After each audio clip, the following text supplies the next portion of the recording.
Мына бүгүн сиздердин Мантыш айылына келип отурам. Мага бир жума мурда ушу Мантыш айылында социалдык шаарча курулуп атат, Катар мамлекети келип куруп атат, бюджеттен бир тыйын алган жок дегенде, мен ушу жерге ишимди ушу курулуштан баштайынчы деп ырым кылып келдим. Бул проект мага чейин эле 6 ай мурун башталган экен. Мына азыр башында турган айым айтты.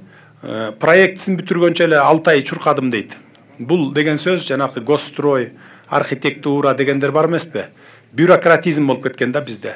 Жөн эле чоюп эле бар эртең кел, бир күнү кел, бир айдан кийин кел деп ошентип берип, анан чөнтөгүнө акча бере койсо, 1 саат, 2 саатта бүтүрүп берип койгон система бизде бүгүнкү система. Мына биз ошону талкалайбыз. Ошону талкалап, таза система курганы келдик. Ошогон ишке ашырабыз. Бирок сиздердин күчүңүздөр менен, сиздердин жардамыңыздар менен болот ошонун баары.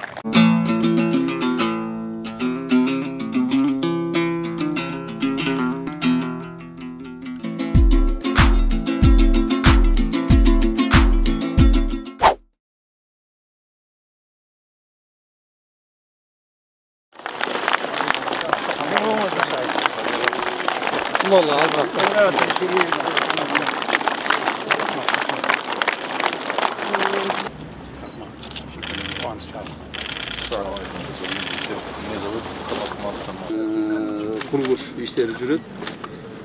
Толу менен 17 объект каралган салынышы. 2022 жылы аяктайбыз деп чечип атышат. Ошо мен ошо биринчи өзүмдө ырым кылып ушу келдим да. Стройкадан, курулуштан баштайлычы. Жакшы болду, жакшы. Ошончо сиз ушундан баштап бериңиздер.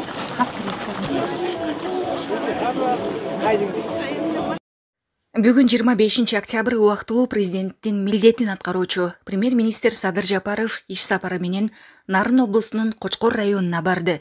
Премьер-министр иш сапарында Кочкор районунда Мантыш айылына социалдык айылдын курулушуна капсула салып, курулуштун долбоору менен таанышып чыкты. Булак Марал ФМ. Социалдык муктаждыгын баарын чечкенге аракет кааламакчымын. وأنا أعدكم أن نلبي كل الطلبات كل احتياجاتكم.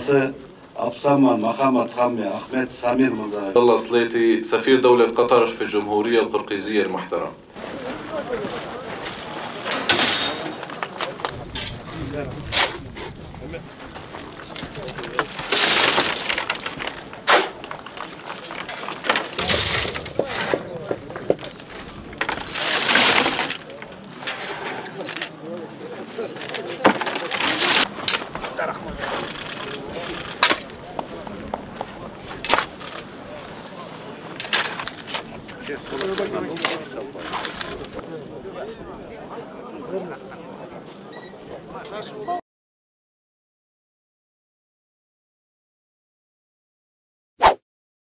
Бардыгын биз камоо жолу менен эмес. Биз камай берсек боло берет. 150 кишини, 200 кишини камап койсок боло берет. Коррупционерлерди, ички жегичтерди. Бирок биз ал камоо жолу менен эмес, кустуруу жолу менен кетип баратабыз. Муну биз ишибиз менен далилдейбиз. Бир жума убакыттын ичинде мына бюджетке 1,5 миллиард деген акча түштү. Эгерде аларды камап койсок, 1,5 тыйын түшпөйт эле. 4 дубалда отура берет.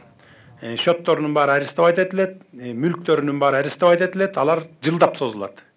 Сот процесси болот, анан соттун чечими менен алыш керек деген ушундай. Бирок соттун чечими менен баары бир шотторун таппайсың, ала албайсың, үйүн аласың, машинасын аласың, башка эчтекесин таба албайсың да.